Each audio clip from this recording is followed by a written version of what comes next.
Akong isulti ang iyahang testimony. Sa panahon sa kanhi administrasyon sa Digos, na may video ni ini o na-post na nako ni sa akong social media para makita ninyo kung sa'y dagway anak ni Siriaco, ang kanhing CVO, kanhing leader sa Abante na nadi na sa Balabag. Ingon niya, there was a time nga ang iyahang anak na kinahanglan og medical assistance. Sumidangop siya sa government sa panahon sa kanhi administrasyon. Niadto siya gipersonal niya og adto daw sa balay mismo sa kanhi mayor. Again, dili ni tumo-tumo ako kung gusto mo naa sa video. Karon, idool siya sa staff.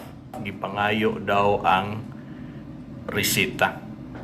So, naa siya gihatag nga reseta. Sa iyang pagpaabot, gitagaan ko no siya og sobre. Iyahan na untang abrihan ang sobre. Apan gibadlong siya sa sekretary. Nga giingnan niya, ayaw nag-abrihin diri tay. Dito lang na sa gawas or sa inyuha bakahang balay abrihan. Basta dito sa balay mismo daw sa kanhi mayor, dili pa abrihan ang sobre. Tuod man, wa niya abrihin dito, o pag-abot niya kabot asa niya giabrihan, ang maong sobre nga gihatag sa kanhi mayor, oy tumataging ting! Ha? Tumataging ting, mga kaibigan. Kabalo mo pilay tumataging ting? Tumataging ting na 50 pesos! Yehey! Woo! Cheers! Woo!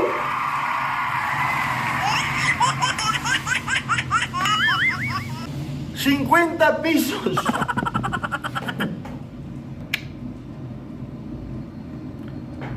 Pamasahe man lang, no? Mo na akong gingon. Ang ilang ipangayo, tabang, dili pamasahe. Mauto, ingon siya nga, wala yun. Wag daw to niya kalimti. Matod pa ni Tatay Siriaco, maura ni inyong gitabang sa ako. Wa ninyo balansiha ang akong tabang ninyo. Isip leader ko ninyo dina sa Balabag. Nagka-problema si Tatay Siriaco kay para sa resita. Gidangop dito sa balay sa kanhing mayor. Gitunulan og sobre. Gibawalan pag-abre ang sobre din ha, kaya dito lang daw sa gawas abrihan, pag-abre, tumataging ting na 50 pesos. Ha? Grabe. Karumal-dumal. Dili man lang kay si Tatay Siriaco ang looy ani. Looy ang Digosinyos. Kaya kung nahitabo na ka Tatay Siriaco, nahitabo kung tingali na sa kadaghanan. Akong ikagarantiya ninyo, isip mga suki na itong tigpaminaw, wala yun mo'y masinati ngayon anak nga klase nga tabang sa panahon ni Mayor Cagas nga tagaan lang mo pamasahe. Tabangan lang mo pinaagi sa ulog-ulog nga tabang nga moingon niya, oy balik lang, moingon lang in due time. Ulog-ulogan lang, may baya kayo mag-ulog-ulog ning taga-bigas.